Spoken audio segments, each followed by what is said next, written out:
Seorang anak perempuan berusia 12 tahun mengalami kekerasan yang dilakukan oleh sesama temannya di komunitas seni kuda lumping.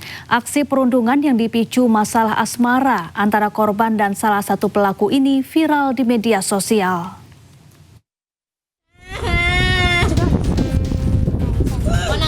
Sebuah video memperlihatkan seorang anak perempuan menjadi korban perundungan di pantai Teluk Penyu Cilacap, Jawa Tengah.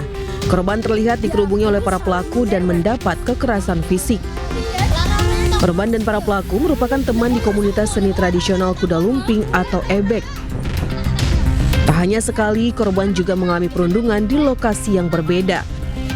Para pelaku yang semuanya anak perempuan di bawah umur melakukan perundungan kepada korban hingga menangis. Tidak terima, orang tua korban melaporkan ke polisi. Berdasarkan pemeriksaan polisi, aksi perundungan dipicu oleh masalah asmara antara korban dengan salah satu pelaku. Jadi masalah asmara di antara salah satu terduga pelaku, kemudian mereka mengungkapkan atau merasakan kecewaan dengan cara melakukan bullying, baik fisik maupun psikis. Polisi menetapkan tersangka 5 anak yang masih berusia 13 hingga 14 tahun sebagai pelaku perundungan. Namun kasus perundungan ini diselesaikan secara diversi atau pemberian santunan ganti rugi kepada korban. Santunan ganti rugi yang diterima korban dari para pelaku yakni uang sebesar Rp2.500.000. Dari Cilacap, Jawa Tengah, Heri Susanto, iNews melaporkan. Pasangan suami istri menjadi korban penjamretan di Kabupaten Bekasi, Jawa Barat. Akibatnya korban mengalami kerugian Rp50 juta.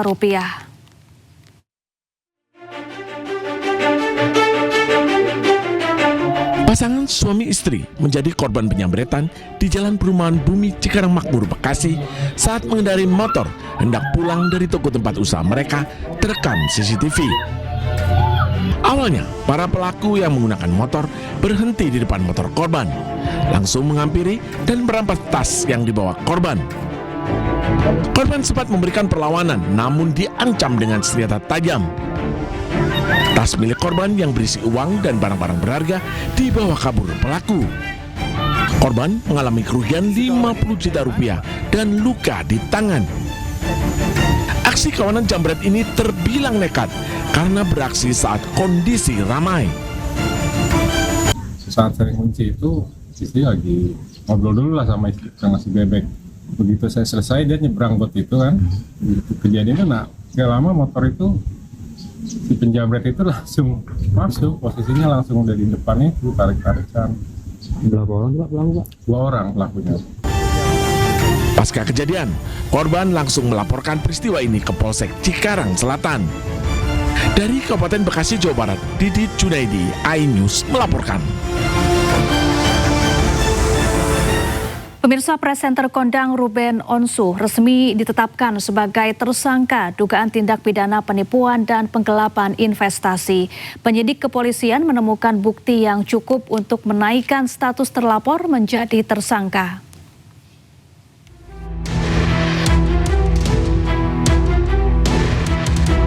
Presenter kondang Ruben Onsu resmi ditetapkan sebagai tersangka oleh penyidik Polres Metro Jakarta Selatan terkait dugaan tindak pidana penipuan atau penggelapan.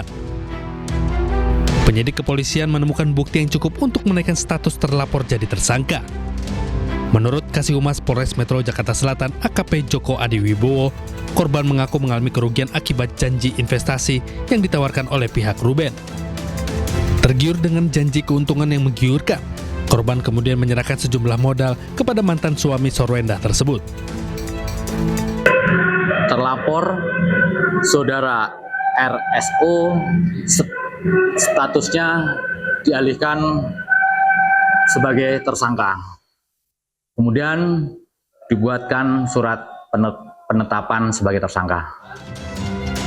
Meski statusnya sudah naik menjadi tersangka, polisi menyatakan hingga saat ini belum melayangkan surat pencekalan ke pihak imigrasi.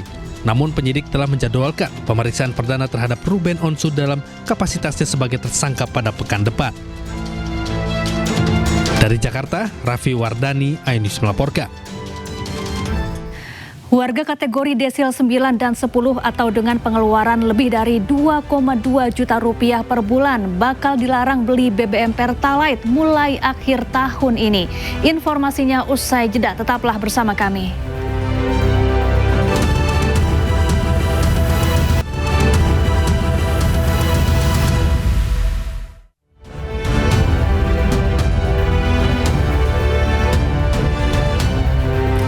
Anda kembali di iNews Siang, pemirsa. PT UN Jakarta menerima gugatan surat keterangan setara ijazah SMK Wakil Presiden Gibran Rakabuming Raka yang diterbitkan Kemendikdasmen. Untuk mencari ijazah SMK Gibran, mantan Wakil Menteri Hukum dan HAM Denny Indrayana bahkan menggelar sayembara berhadiah lebih dari 1 miliar rupiah.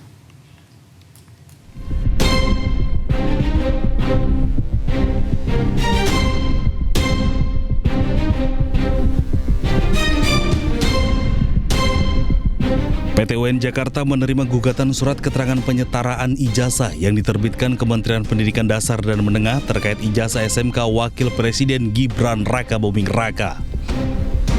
Penggugat menilai riwayat pendidikan non-formal Gibran di UTS Insert Australia tidak bisa disetarakan dengan jenjang SMK di Indonesia.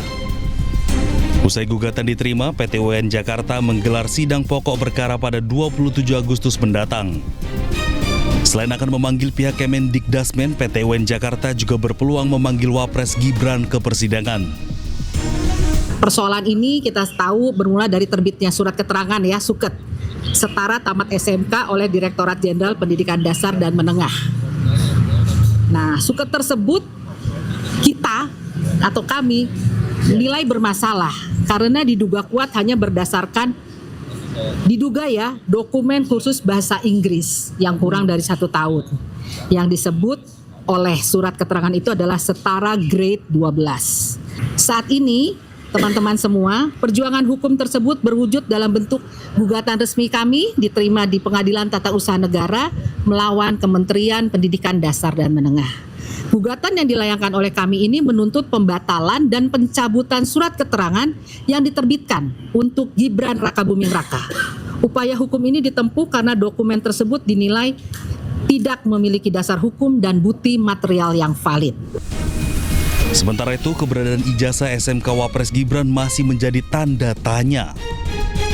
Mantan Wamenkumham Denny Indrayana bahkan belak-belakan membuka sayembara senilai lebih dari 1 miliar rupiah bagi siapapun yang bisa menunjukkan ijazah SMK Gibran. Sayembara sudah berjalan 10 harian lebih, dan sekarang angkanya sudah di lebih dari 1 miliar. Per pagi tadi sementara adalah 1 miliar 263 juta 700